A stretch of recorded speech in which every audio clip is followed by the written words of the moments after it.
You just crossed over into the female zone. Also, update. I took my septum piercing out. My face, it goes pretty viral. And there are some pretty crazy guys that, I'm just not interested in hearing from anymore. Is a little gold ring in my nose worth it? I don't know. Actually, I decided no, it's not. I have been single for so long, sometimes I wonder if I'll ever be in love with someone again, or if anyone will ever be in love with me again. Do people be in love anymore? Or is everything just a convenience now? I don't know, it's been a while. How does it work? Finding a man who's emotionally regulated and steady and grounded and doesn't have anger issues and isn't an alcoholic, it's like really hard to find in this world. And someone like in their 30s as well. So possibly 40. But yeah. Ho, ho! Fiction can be fun. All right, to that first queen, I gotta say, sister, without that ring in your nose, you look a lot better. I mean, I don't know why women out there actually believe that that little septum ring somehow, some way makes them look more attractive. I mean, honestly, when men see it, there's probably a fraction of them that think, oh man, that reminds you a lot about a light switch. Is that how I turn her on? And to my male viewers, those of you who are confused by that term that she used, as in mogging. Well, according to the Googles, mog or mogging is a Gen Z slang term for visibly outshining, dominating, or looking much better than someone else in terms of attractiveness, style, or physical presence. Originating from the manosphere acronym AMOG, alpha male of the group. Yeah, you learn something ridiculous and new every day. All right, to that second queen that's obviously post-wall smashing. So you're saying it's been a while since you've been in love. You know, I can't help but auto-translate that in my head with my above-average womanese translator into, I'm running out of money, and I still have a lot of years ahead of me. I'm pretty sure that I need a new retirement plan. So I'm just going to slap the common label that women always put on it, as in love. I mean, ladies, you tell men all the time, you can't buy me love, but men sure as hell have to pay out when they divorce you, don't they? All right, to that third queen. Okay, hold up a second. You're saying that finding a man who doesn't have anger issues or is an alcoholic is what? Like nearly impossible or something like that? Seriously, queen? Yeah, it is if all you're doing is going to either dive bars or the local prison to look for a date, as in, hey, are you on parole? Oh, you're hot. It's not that hard. There are plenty of guys like that all in the wild, in every corner of the U.S., every corner of the West in general. But the problem is, the reason you can't find them is because they're invisible to you, because you may complain about it, but the truth is, women like you love drama. You want the problems, you want the issues, you want the bad boys, you want the guys that you think that you could fix them, because the hard-working blue-collar guys who don't need fixing, they're boring. But the guy who will yell at you for leaving the fridge open, he's Mr. Exciting. He warms up your nether regions because you can fix him. Before we move on, I want to say thank you, fam, to all of my subscribers for supporting this channel. I truly appreciate all of you who leave comments, who like my videos, and share them on other social media platforms. I truly gotta say thanks, fam. If it wasn't for you, I wouldn't be here. And for those of you who haven't subscribed yet, I thank you for tuning in, and I hope you decide to hit that subscribe button. Moving on! Well, I've been dating this guy since October, and he was like begging me to spend the night, and I eventually caved. I was like, okay, like low-key, when someone was telling me to spend the night, I like get really scared and I don't do it. But this time I was like, Vanessa, it's fine. You can spend the night somewhere and like nothing bad is gonna happen to you. So I've been spending the night, and I've been leaving from his house to go to work.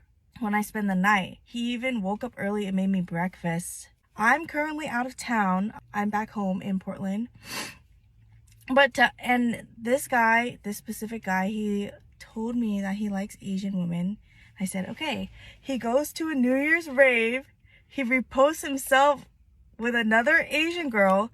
2 days later, he reposts himself on a story at an Asian wedding. And I was like, damn, like, I've been seeing you every single week for like 6-7 weeks, and I'm gone for 1 weekend, and you have like a whole ass woman. I was like, oh my god, have you been dating the both of us the whole time? And prior to me spending the night, I asked him, like, are you seeing more than one? Do you see more than one person at a time? And he said no. So he lie to me. So while I'm on this vacation, I'm like, oh my god, like only I can lie. I don't know. I think it's funny. Am I still gonna see him? Probably. Just less affection from me. We've been cooking together. We've made cookies. We made banana bread. He's cooked me a steak dinner. I brought him some of my food that I made at home. I'm like really taken aback. I'm like, oh my god, all these men are liars again. Maybe it's time for me to go back to like my people. Like I should just go back to dating Asian people again, because this experiment hasn't been going well for me, trying to date guys that are not my type, as I realize that I'm not my type's type. I don't know. We'll see. Show of hands for everybody who knew. Bingo. Hold up there. A few extra pounds Asian lovely Halloween. Let me just put that label just to make it sound as nice as possible. You said that you're dating guys who are not your types. If they're not your type, why do you keep going back? I mean, I'm sorry, because first of all, you start off saying that this guy begged you to spend the night. Hold up a second. A guy who can sleep with you for several weeks, and as soon as you're gone, he has a replacement done, and then when you come back, you're willing to go back to him, because like, yeah, I'm probably going to go back to him. That doesn't sound to me like a guy who begs. That sounds to me like a guy who is a player, a Chad, a Tyrone. A guy who's got a roster and you're on it. Maybe you're the main, but you're not the only one. Or maybe you're just the alternate. Who knows? But begging from a guy like that? Somehow, some way, to this gorilla, that math ain't mathing. It just doesn't add up. It just seems to me like you're trying to convince yourself that, oh, you know, I'm giving him a chance when it's really the other way around. He's giving you a chance. And you're saying, okay, well, I know that I'm not my type's type. Okay, let me translate that with my above average womanese translator. Again, that means that the Asian community, which is your type's type, as you said, they prefer women who are, oh, how can I put this kindly and gently? Thin, as in not the extra pounds, as in they want to eat pork, they don't want to date pork. The reality is, you probably went with this guy because A, you probably had the, oh man, I need to date outside of my race. More than likely in Portland, you're probably dating a guy on the lighter skin side. Maybe he's tall, maybe he's got blue eyes, who knows? But anyway, I'm assuming here, and you were thinking, oh, well, this is going to work out. You know, he should commit himself to me, except he doesn't. And you said he went on a rave and he was with another Asian girl. Sounds to me like this man knows that he's like the honey that the Asian flies cannot resist. You just go right to him.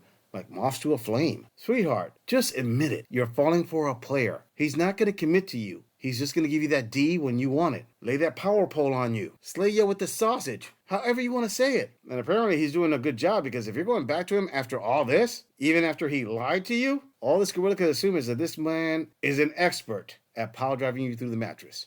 Moving on. I'm 40. I'm still single. I was married for like a minute when I was in my really early 20s. In the military, that's pretty common. But yeah, now that I'm 40, I know like this is just gonna be like a real like stream of consciousness. These are the thoughts type post. I'm not ready to give up yet. Like, I don't want to give up on the idea of being loved, about finding a partner. I'm not ready to give up hope yet. I know there's a lot of people in here that are like, decenter men and all that stuff, and that's fine. And I love my life. I have a great life. Look at these babies. Oh, they're awesome. This is my dog. He's my foster fail, but I call it a foster win, and that's my foster puppy. And I have a cat. Yeah, I'm a 40-year-old cat lady. Oh, yeah. So, I mean, I get, like, I might still be single because this is my idea of fashion. First of all, I'm a delight.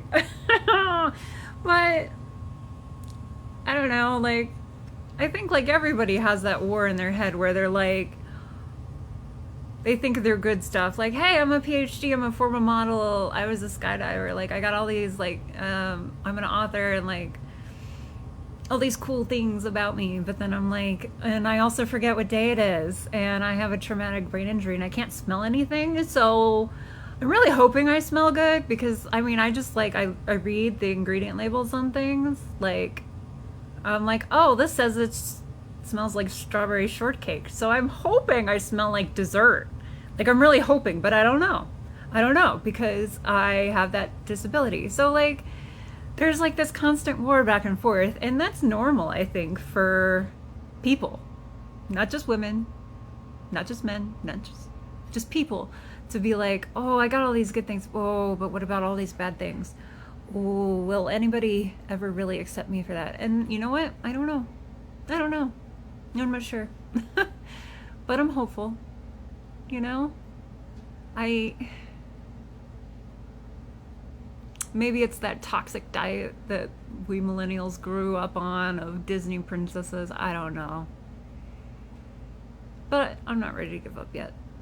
All right, starting off, before I usually go into like my super satire mode, I like to say one thing. She is a veteran, okay? And everything I'm going to say from here on out actually comes from a place of caring and concern from this gorilla. Not so much the funny points of it, even though it's going to come off a little funny, because as some of my viewers may not know, I am actually a war veteran myself. I've actually been to Afghanistan, and I have a soft spot for cases like this. And to see a sister veteran in this kind of predicament, it does hit me different. All right, so that being said, sister, let me get on with this. Okay, now, you're not ready to give up, but I have to tell you, it's just, there's so much against you right now. It's just tough for me to tell you, hey, listen, it's not that it's too late, but I really think if you want to get a W in your 40s, you really have got to lower your standards like way, way lower than what you have right now. Because I understand you came up and you said your strengths here. Like you just said that you have a PhD, you're a former model, and you're an author. Hey, look, that sounds cool and all that, but you have to understand, none of that is anything that the men out there that you may want are going to find super attractive. Men are very simple creatures, and they're very straightforward. And the thing that stands out to them more than anything else is when you said that you're a 40-year-old cat lady. And you being disabled, you have to understand, men and women both share that mentality because women don't like to